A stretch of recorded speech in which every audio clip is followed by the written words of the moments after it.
Hola a todos, bienvenidos a un nuevo video de Call of Dragons. Yo soy Wallaby y hoy les voy a estar hablando de Waldir, que es el mejor épico de magia, si no el mejor épico en general de todo Call of Dragons. Vamos a hablar de su historia, de cómo conseguirlo, sus habilidades, talentos, combinaciones y con qué artefactos pueden usarlo. Si quieren saber todo sobre Waldir, quédense a ver el video.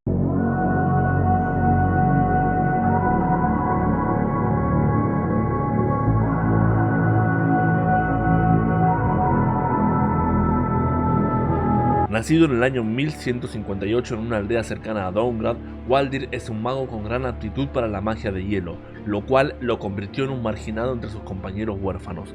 Pero esto no evitó que logre convertirse en uno de los mejores magos de la Legión del Orden, llegando a ser uno de los profesores más queridos del colegio de TR.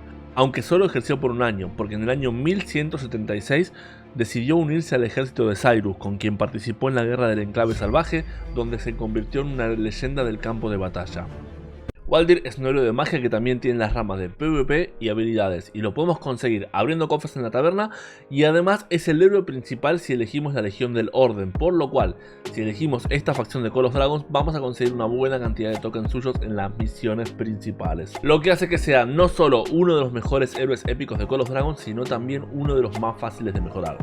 Su primera habilidad inflige daño de habilidad por un factor de 600 a un máximo de 2 legiones cercanas y además les reduce su ataque en un 20% durante 2 segundos. La segunda nos da 10% de bonificación de ataque y 10% de puntos de salud, y la tercera nos da una bonificación de 15% de daño de habilidad. La cuarta hace que cuando recibimos daño de habilidad recibimos un escudo por un factor de 600. Esta es la menos interesante de todas, ya que la idea sería que esquivemos los ataques de los enemigos y por lo tanto no recibamos daño de habilidad, y además se aplica solo una vez cada 20 segundos, lo cual es bastante tiempo. Si estamos recibiendo daño de habilidad, lo más probable es que no sobrevivamos 20 segundos. Los magos hacen mucho daño pero tienen poca resistencia, sobre todo si usamos épicos, deberíamos intentar quedarnos fuera del peligro. La habilidad despierta hace que la primera haga 100 más de daño, o sea 700, y además agrega un objetivo. En cuanto al orden de sus habilidades, la primera en maxearse debería ser la primera. Después pueden desbloquear directamente la segunda y la tercera, sobre todo si es que lo quieren usar como principal.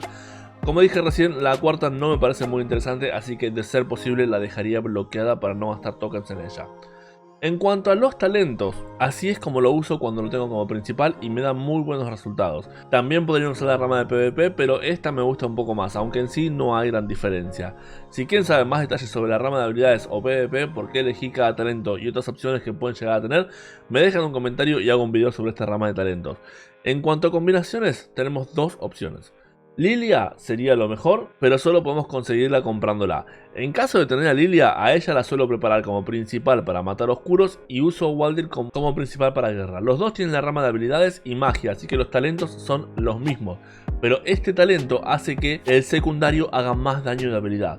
Para los que no piensan comprar a Lilia, la mejor opción es Belin, que también es buenísimo. En este caso, consideraría usarlo a él como principal por la rama de talentos de control.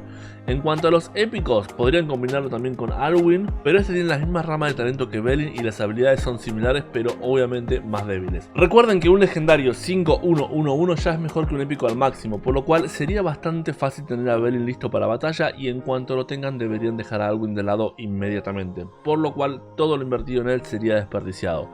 La verdad es que la única situación en la que haría esto es si tienen a Lilia y quieren armar dos equipos de magos. En este caso pueden combinar a Lilia con Belin y a Waldir con Alwyn, sabiendo que esta segunda marcha va a ser más débil. De hacerlo así, usaría a Alwyn con la rama de control para despotenciar a los enemigos y a Lilia con la de habilidad para hacer más daño. En cuanto a los artefactos, la idea es hacer daño recibiendo lo menos posible, por lo cual solo nos interesan los artefactos que nos den ataque. El mejor por el momento es el Ojo del Fénix, que hace daño de área, aunque el Aliento de Jargendis es bastante interesante, ya que le inflige ruptura de defensa hasta 10 objetivos. Este, en batalla con muchos ejércitos de los dos bandos, quizás sea más efectivo, pero en caso de que puedan elegir entre los dos, priorizaría usar el que hace daño directo, que es el Ojo del Fénix, para la marcha que más daño va a hacer, y el segundo lo usaría para una marcha de soporte, como hago yo con Eliana. Dentro de los épicos la bomba mágica es el más interesante, pero en cuanto tengan un legendario lo pueden reemplazar porque la diferencia es muy grande. Y con eso cubrimos todo con respecto a Waldir. Cuéntenme ustedes, ¿lo usan? En caso de que sí, ¿cómo lo usan y qué les parece? Si tienen algo que agregar, no duden en dejar un comentario. Y por último, me gustaría saber cuál sería el próximo héroe del que les gustaría que haga un video. Espero que esto les haya servido, espero que les haya gustado. Muchísimas gracias y hasta la próxima.